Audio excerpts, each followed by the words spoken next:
Absolutely not. She probably done had too many dicks and she don't want any more. The social media always blowing up some shit. I hate y'all. Hey y'all, what's up? Welcome back to another episode of the Just Jadapod, where we talk about all things womanhood, motherhood, and a little bit of what's going on in the hood as well. Make for sure you get comfortable, you get cozy, and you get ready to tune into your midweek pick me up.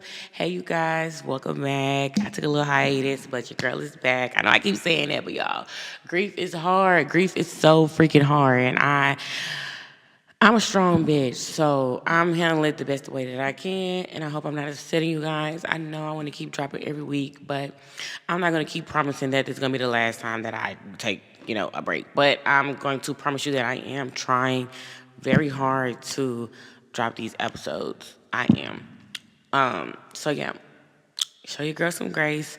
I'm going through like a difficult time right now. And yeah, just show your girl a little bit of grace. Okay? Just show your girl a little bit of grace. But yes, hey you guys, I miss you guys so much. I love to record like I always say. So I definitely be missing you guys a lot. And yeah, I just want to go ahead and jump into the video and let's chit chat. Let's talk. Let's get into what's just crazy. What is just crazy? What's just crazy is how I feel like during my grief, as a mom, as a mom, I just keep going. It's just like you could be so deep off in your grief, but then if something happened with the kids, or if the kids come and ask you something, or you need something done, or they need something done, it's just like a switch that goes in your head, and you just got to get it done. You just have to get whatever their problem is done. You push your problem to the back of your head, to the side of your head, or wherever in your head, and you just get the shit done with them. And I feel like that is a superpower as a woman. That is a fucking superpower. I feel like women are superheroes, and we wear capes that nobody sees sometimes, but I'm here to tell you that we are strong, we are powerful, we are beautiful, and I just feel like we can do all things. And I feel like women are just amazing. Like we literally push babies out of our assholes, you guys. Like real humans with blood in their body, with bones in their body, with skin, with well, not teeth, but with gums, with eyeballs, with ears. Like we do the unimaginable, and that's why I'm such a girl's girl, and I'm such an advocate for women and girls, because I just feel like we are the shit, bitch. Compared to a man, we are the shit. So, I do think it's just crazy how like, bitch, I am still going, and I just feel like it's nothing but the grace of God. It has to be nobody but the grace of God that is keeping me going and keeping me on track, keeping me level headed, and not keeping me from crashing out. Okay, but I feel like that's just crazy how you know like how that could be a thing. I feel like men wouldn't be able to do that. Like men can't push their shit to the side that they're dealing with in their emotions, because men don't know how to digest their emotions and like, still, do what needs to be done. They need breaks and shit. They need times to get their stuff together and all that. But, as a woman, I see you, girl, and I know you see me, and we got this. All right, you guys, so let's jump into our first segment of the day. It is our Just a Girl segment, where we talk about all things womanhood. For today's It's a Girl segment, well, Just a Girl segment, we're going to talk about the topic of how long should you be engaged. I saw this online, and I just want to tap into it. How long should you be engaged? Like, how long is too long to be engaged? I feel like how long is too long to be engaged is, I would want my engagement period to be 6 to 12 months max. Like if we've been engaged for a year, I feel like no, nothing past a year. How long do you want a bitch to be engaged to you? When am I going to get the ring? When am I going to get the marriage? When am I going to get the fairy tale? Why are we still in the middle of the book? When there's like a fairy tale story, there's a beginning, there's a middle, and then there's an end. I feel like the beginning is the proposal. I'm all happy. We on cloud 10. We on cloud 9. The middle is the engagement. And the end is the fairy tale ending. I don't want to be stuck in the motherfucking middle. I want to get to the end. I want my fairy tale. Why are we engaged more than a year? I just don't understand. Like, what is the purpose? Is it because that like you need to save money for the wedding? If that's the case, we can get married and we can have a wedding later. You're not about to, no, we're not about to do that. We're not about to be just like still engaged 2 to 3 years. I don't see how bitches do it. Like, no, it's like you blowing smoke up my asshole. It's like you're saying I'm gonna marry you, but not right now. It's like you giving me a shut up ring. You're giving me empty promises. Like I just don't like anything about it. And then at this point, I don't want to get your ring back, bitch. I don't want it because like it's like who you playing with now? I feel like you playing, and who are you playing with? Because can't be me. You ain't playing with me. So especially like if it's like a situation to where the woman is like asking the man like when are we getting married? Like when are you gonna propose to me? When are you gonna pop the question? We've been doing this for water. When what's going on? And then he finally pops it and it's just like here, bitch. Here go the ring. Here. You know what I'm saying? It's just like, I just don't, no. I just feel like it's just like a real big empty, it's like a real big empty promise. Like, engagements is like, here, like, yes, I'm gonna marry you. You know, women are excited when they get engaged. Like, they're ready to get engaged. They're ready to get married. And it's just like, why are we taking so long? Especially to get to the point of marriage, I feel like it takes a while. So it takes about, 2 to 3 years for like 2 to 3 to 4 years for for people to actually be together and the man to pop the question. So when you pop the question, you feel as if you're gonna wait another 2 to 3 years to actually get married. Absolutely not. Absolutely not. I give it 6 months to a year, and I feel like it's just like no excuse. Like it's like no excuse. It costs probably like what $100 to get married at the courthouse. If you ain't got $100, you don't need to be getting married. You know what I'm saying? We can do 50-50, on this marriage license. I pay 50, you pay 50 if you ain't got the $100. So it's not about like that. Like if you can't give me an extravagant wedding, that's fine, bitch. Weddings are for other people anyways. I feel like weddings are for other people's enjoyments. It's not for the married couple's enjoyments. Like you're spending a lot of money on like food, decorations, and all of this just for your union to get married in front of other people. So if that's the case, we can go to the courthouse and we can go have a staycation. We don't even have to have a staycation. We go to the courthouse and we can come back fucking home. And we can have a wedding like a year, 5-year anniversary, like a year down or some shit like that. So I feel like that's a fucking excuse. And niggas can shove that excuse up their ass. Honestly, I don't see any other excuse outside of like I don't have the money to have a wedding.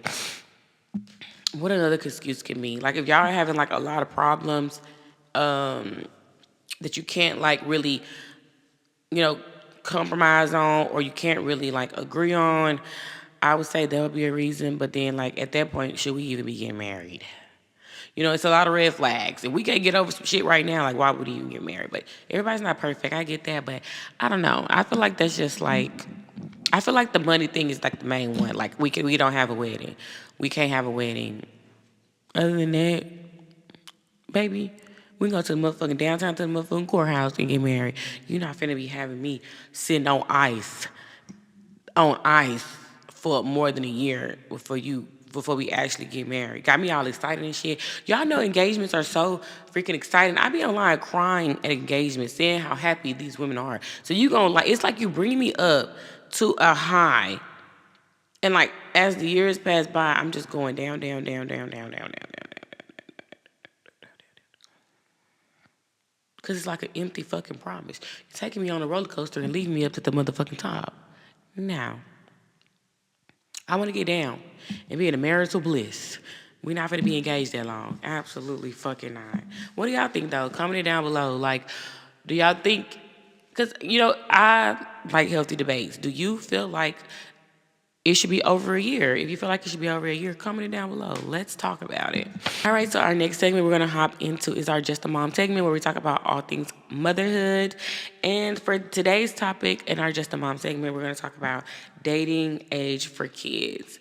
And I'm just like, I was just thinking about this and I'm just like, I told you, I think about my kids all the time. And I think about their futures all the time. I think about like how life is going to be when they get older. And I'm just like, Kinsley's 10, so she's going to fifth grade next year, and then after that, she's going to middle school. In middle school, she's going to start to like have like little boys that she like on and all this. I know how it go. I was a middle school girl before, so I know how it go. So was like, oh my god, when she starts dating, what am I gonna do?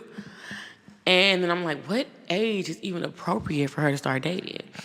I put on here 16. I think 16 is an appropriate age to start dating, like monitor dates. Like y'all go to the movies and then y'all can sit at the bottom and I'll sit at the top, or I'll sit at the bottom and y'all sit at the top. Because in 16 you're in like a junior in high school. Like 16, 17 you're a junior, then 17, 18 you graduate. I feel like fair dates, like y'all can go to the fair and then I can go to the fair and then like we'll go, me and dad will go our way and then y'all go y'all's way. I feel like something like that is appropriate for 16, because I just feel like at 16, a junior in high school, okay, you are up in age, but I just feel like I don't know if I don't know if I'm just like all the way. I don't know if I'm just like all the way. I don't know. I don't know if I'm just like gonna all the way be ready for you to be like just dating and shit. Like I know like how little boys was at my age. They just wanted some fucking pussy. They just wanted some coochie. And I just don't know if I don't know. I don't know. Like I told y'all last episode, my kid ain't gonna be green. So I just gotta see this little boy too. Like, let me look at this little boy. I don't know. Yeah. But I think 16 is a cool age. I started dating at 16, I believe, because I used to be scared of little boys. I told you my mama had me terrified of little boys. So I started dating at like 16. No, I started dating at like 15, maybe 15, 16. No, I started dating before then. I started dating in middle school. Yeah, I started dating in middle school. But it's not really dating. I had me a little boyfriend. But, but,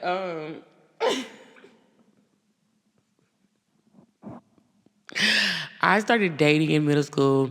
I didn't start being intimate until junior year summer.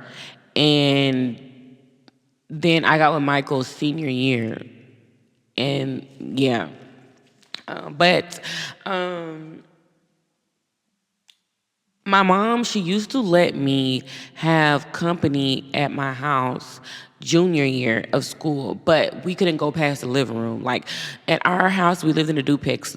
So when you walk in the house, there's a living room, and then you turn left and go down a hallway, then there's all the rooms. And then if you go straight, there's the kitchen. So you walk in the house, there's a living room, and then you turn left, go straight, there's the kitchen, and then you make another left, and there's a hallway of rooms, and then like the restroom and stuff. So we couldn't go past the living room, and she used to have her door like open for the first couple times, and then she closed the door. But my room was directly across the hall from her room, so she would know if we end up like trickling down to our my room, which we never did. But yes, he was my first like boyfriend to where like he used to come over to the house. He used to come over to his house. His parents used to drop him off of our house. And we used to just chill in the living room, like watch movies and, be all cuddly and kissy and all of those things. I feel like that's kind of what the route I would try to take with Kinsley. Like, you can have company, because it's like, who wants to like be like, no, you can't have no company? Like, I feel like you should build that kind of trust with your kids to where you can trust them to sit in the living room. Like, nothing's going to go down in the living room, especially with her dad, the type of dad she have. And then we also got to keep in mind that I didn't have a dad growing up. Like, I didn't have a dad present, so my mama did what she felt like was right. And I feel like I'm more lenient when it comes to stuff like this over Michael. Like, I feel like Michael's not going to be going for it. I feel like I'm going to be having to talk to Michael. I feel like it's going to be so many arguments about it, because I just feel like you got to trust your kids. You know what I'm saying? And then if we don't let the little nigga come over here, she going to be sneaking the fuck off over there telling us that she's at somebody else's house and she's with the nigga. So I just feel like we should have that open. We should create an open space for her to feel comfortable, and then and you just feel comfortable enough to like bring the person that she's interested in over. They don't have to be in the room laid up, cuddled up, doing all the things. They can just be in the living room, and that's fine. We can walk past the living room. I feel like we can control the situation a little bit if they're like in the living room. That's how I feel. I don't think that Kinsley will fuck with me and start fucking this little boy on the couch. So I think like living room company is fine. I feel like it'll be fine. But when it comes to Michael, I feel like it'll be a whole different story. Um, I also feel like when the kids get older, like they already got Michael wrapped around their fingertips. I feel like when they get older, they'll be able to kind of like talk to him and be like, "Well, Dad," because he gets a soft heart when it comes to them. So maybe I feel like he'll be a little more lenient. We talked about it, and he was just like, "Fuck no," right now. But I feel like as time goes on and he see our kids grow up, keep in mind we do have two girls, so he's just like ain't no little nigga, dating my daughter type of thing. So I feel like as time goes on, the kids get older and he see them like, and they started asking him like themselves, he'll get like a softer heart. You know what I'm saying? We can't control everything, but I do know if we don't let them, they're gonna find another way to do it. And I rather them do it in the comfort of our home, like hang out with a little boy or whatever. Um, but then senior year, um, Michael, my husband right now, Michael, he was coming back to the room. My senior year, my mom was like, okay, he can come back to the room. And he was in my room every fucking weekend. After the weekend, he came. And hey, that was it. But like, I don't know. I feel like it might not go like that with Kinsley because it might go, but yes. I would rather her be in the comfort of our home instead of somewhere else. And I don't mind dating at 16. I feel like after 16, maybe 17, 18, she can start going on these dates by herself. But then again, there's like a conversation I have to have with Michael because when you're married, it's a two-way street. One parent can't just go doing shit without consulting the other parent, especially when it comes to the kids that y'all have together. I don't know. But I do know. And Michael's like, my baby can't like date because then he told me she can't date till she out of school. I'm gonna be sneaking my baby on these dates. I will be sneaking my baby on dates. He gonna think we're gonna go do some shit. We're going to a date, and I'm gonna be sneaking my baby on these motherfucking dates because why can't my kid date until she's 18 and we was fucking at 17 every weekend? Please, Michael, please. No. And I just feel like I said, if I want to create a safe space for them to be honest with me, not lying, sneaking around. Because if we don't let them do it, they're going to do it anyway. If we tell them no, kids are going to fucking do it anyways. Like, it just don't matter. And I feel like it don't matter, too, like, if you create a safe space. Because my mama created a safe space for me when I was young to, like, tell her when I was ready for sex. But I still didn't tell her that my person who broke my virginity was, yeah, we're going to leave it at that. That the person that broke my virginity, broke my virginity. And, yeah, I don't know. It's just like, who wants to tell their mama they fucking? You know what I'm saying? It's whatever. Like, please. But, yeah, okay. The next segment we're going to jump into is our Just Saw This segment where we talk about things that we just saw online and we want to tap into. Okay, y'all, so I want to tap into the video that went on social media like last week or sometime or a week before that of CJ So Cool and Tia Taylor. They were playing a game of Uno cards, right? They were playing a game of Uno cards. And y'all know Uno gets real. It gets serious. It gets nasty. Like, draw 4, draw 2, no, skip you. It gets very intense. And there are different rules in Uno. And like, some people play the right way. Some people play the black people way. Some people, they make up rules. Every time I play Uno, it's a new damn rule that somebody made up that I ain't with. So apparently CJ So Cool and Tia Taylor they were arguing about a rule of Uno. And then he did like a friendly little to her head. Social media ate it up, bitch. Social media ate it up. They went hard. They're just like, why is he hitting her on her head? I seen comments like, girl, run, blink twice if you need help. Like, if he do that, he'll tear you up. This is my opinion on it. I just feel like it's not that serious, and I feel like social media does a great job all the time of blowing some shit up and blowing it out of proportions and trying to ruin a damn couple. Like leave the people the fuck alone. Like, that man did not hit that girl that like that. He just literally did like this, and her head looked like this. You didn't hear a sound. You didn't see her bunny fall off. You didn't like hear her say ouch. You didn't hear nothing. She did like look quickly at him, like, and she was like, too much, too much. And I'm gonna play the video. You can't say uno out. You gotta say no. Let me ask the chat. No. Listen, I'm gonna tell you right now, I'm 37 years old. You gotta say no uno out. If I say, listen, why you say uno out? If I'm the one with uno out, you don't have uno out. You can't say uno out. You gotta say no uno out. No, you didn't win. Stupid. Yes, I did. Yes, I did, Tykeria. Don't do that. Too much. Don't do that. Don't do that. Okay, listen. Calm down. Tell me what to do. Calm the fuck down. I want to do what you feel. And I love the way that he handled it as a man. He like quickly grabbed her and like reassured her instead of just being like, girl, you doing too much. Like, fuck no, bro. Like, get an attitude, because I hate when a nigga try to make some shit about him. If I'm mad, why the fuck would you get mad because I'm mad? This ain't about you. Let me be mad. This is not about you. This is not about you. You mushed me upside my head and I got a little... And she didn't even get mad. That's the thing. She didn't even get mad. She was just like, "You not no." What did she say? Not too much. Or you going too far? She said something like on the lines of that. And he just like quickly grabbed her up and like started kissing her. He didn't let her sit in the madness. I feel like he reassured her, and I really love that, y'all. I really love that. I'm such a lover girl at heart. I feel like the way that people react to stuff, it could change so many arguments. It could change so much confusion and confrontation in a relationship, the way that you react to some shit. Like, let's just say he would have reacted like, damn, bro, you doing too much. You know I ain't hit you that hard. He know this in his head that he ain't hit her that hard, but he said that it made her feel away. So what did he do? He reassured this woman, y'all. This is what the bitches ain't seeing. I feel like bitches is always coming from me, and I hate to have to agree with a man. I hate to have to agree with a man. And like I told you, I'm a girl's girl.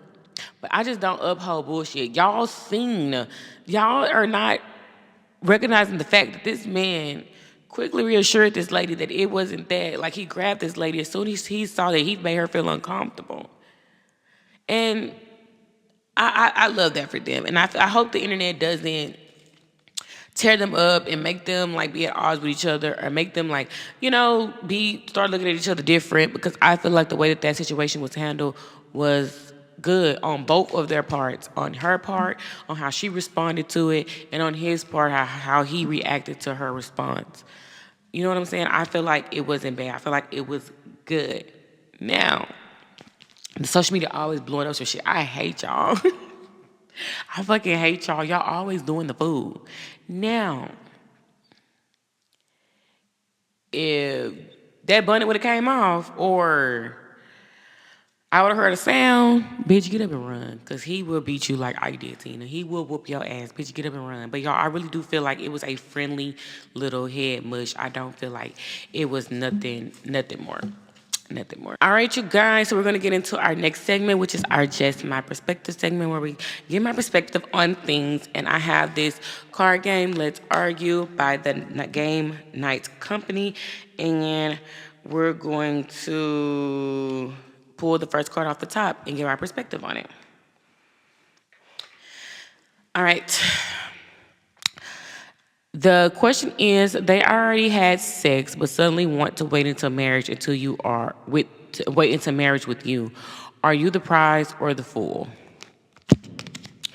I feel like you're not. I feel like Okay, they already had sex but suddenly want to wait into marriage with you? Are you the prize or the fool? I feel like you're the prize. I feel like you're not the fool because you don't know what this woman has went through and how many men have this woman like endured for her to get to the situation that she's in. Because I feel like when you practice an abstinence, it's like you're making a promise to yourself and you're making a promise to God and doing it the right way, like how God wanted us to do it. So you don't know like how many heartbreaks this woman has been through, how many niggas and dogged her out, how many you don't know what drove her to get to this point. So I feel like you should be nice and show a little grace and, actually probably like hear her story on like what happened for her to get to this point of wanting to make the decision that she made. She probably had too many dicks and she don't want anymore until she realized that this is the person, or she feel like she's giving her body. Having sex is a change, it's a exchange of energies. Like you're letting somebody inside of you, of your body. So I feel like a communication, like a grown, mature man is going to communicate with her, like what caused her to get to the point of wanting to do it. I don't think that it makes him the fool. I feel like it makes him the prize a little bit because, like, you wanting to do it, she's wanting to do it the right way with you. So why would you feel like a fool if you're a grown, mature man? I feel like a little boys would only feel like a motherfucking fool.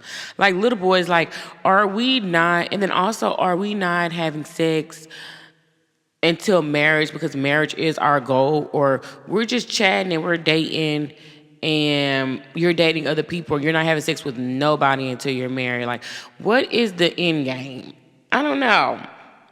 But I don't think that it would make the man a fool. I feel like it would, because you guys can do other things besides like penetrate each other and have sex to see like what's going on. You know what I'm saying? Because some women is just like, well, what if you marry a man with a little dick, like, and then you don't know it until you get there. Like, I'm pretty sure he can whip his shit out before y'all even get to the point of marriage. You can see, like, okay, I can take this, or I like this, or this is something that I feel like I can enjoy before marriage.